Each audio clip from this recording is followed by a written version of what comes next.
How to register for oath-taking for newly licensed professional teacher. Step-by-step guide. Welcome to Shala Kando channel.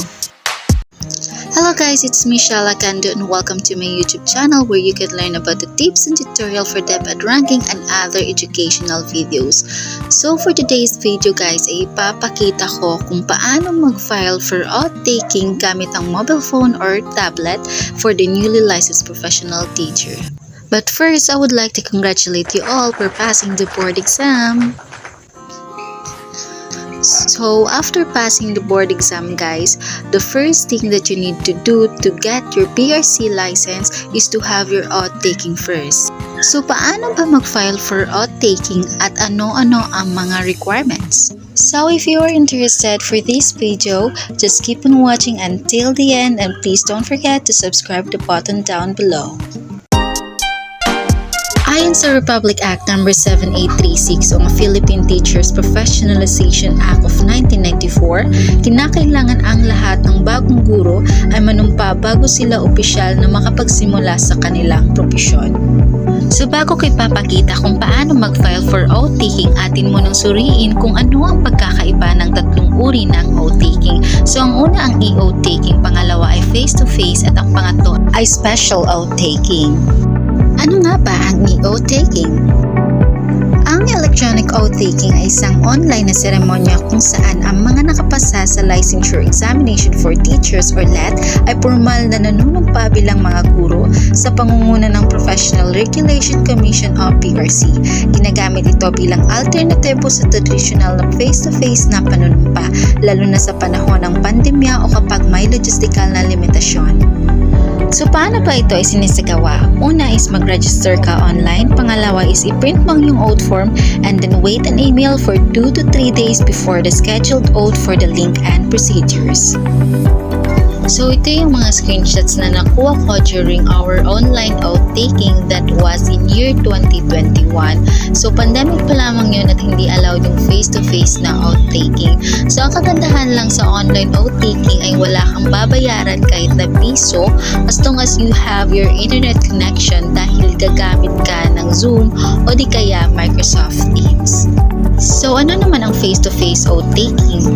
So ang face-to-face oath-taking ay isang seremonya kung saan personal na nanunumpa ang isang individual sa harap ng isang otoridad bilang pagtanggap sa kanilang tungkulin o responsibilidad. So paano naman mag-file for face-to-face oath-taking? First is mag-register ka online, second, i-print ang iyong oath form, and third is mag-secure ka ng ticket. How to secure a ticket?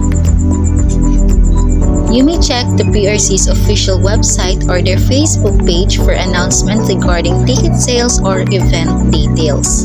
So karaniwang mabibili ang tickets sa mga opisina ng PRC o sa mga designated areas na itinalaga ng PRC o sa paaralan. At ano naman ang kaibahan ng special oath-taking? So ito ay tinatawag na special dahil ito ay sinasaayos para sa mga bagong lisensyadong guro na hindi makadalo sa regular na face-to-face oath-taking ceremony dahil sa mga particular na dahilan o sitwasyon tulad ng sakuna o pandemya, logistical challenges, o yung limitado ang kapasidad ng venue sa face-to-face oath-taking ceremonies. Maaari ring magkaroon ng special oath-taking for geographical limitations. Halimbawa na lamang ito ay ang mga guro mula sa isla o bundok na rehiyon ay nangangailangan ng alternatibong paraan. So ano ang dapat gawin para ikaw ay makapag-file for special oath-taking? Bisitahin lamang ang pinakamalapit na PRC office o mag-login sa kanilang online portal upang kumpirmahin ang availability ng special oath-taking. So ayan, bago ka makapag-file for oath-taking, hintayin lamang yung official schedule announcement of filing through their website or their Facebook page, which is PRC Board. At kapag meron ng schedule for filing ay maaari mo nang sundin ang mga steps na ito. First, i-click mo ang iyong Google Chrome na app. Ayan. In the search bar, i-type mo ang LIRIS PRC. So ayan, i-type muna natin. And then, i-click mo yung official website nito. Ayan. So kapag nasa page ka na nila, ay mag-scroll up ka lang.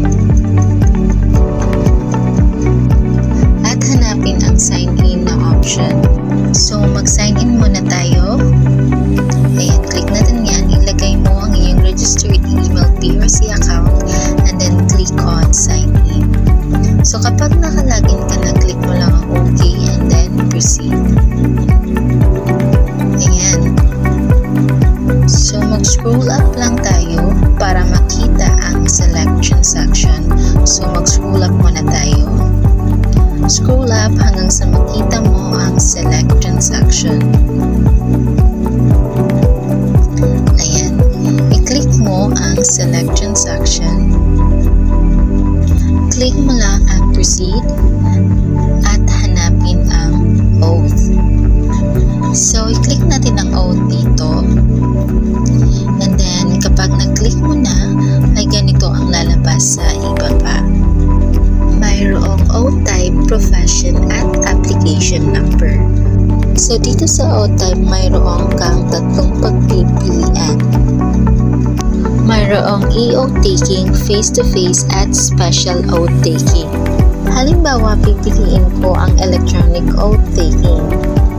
And then sa profession naman, hanapin mo lang ang professional teacher. Then sa application number, huwag mong kalimutan na lagyan ito. Kapag nalagay mo na lahat, just click on proceed para makapagpili ka na kung saang lugar mo gustong mag-oath. So kapag meron ka ng schedule for oath taking, ay balik ka lang sa iyong home profile. So sa ilalim ng iyong profile guys, mayroong existing transaction. Click mo lang ito and i-click mo ang proceed. So dito mo makikita ang lahat ng transaction na ginawa mo sa iyong account. So hanapin natin yung electronic transaction. So ayan na. Kung makikita ninyo guys sa status ay attended yan.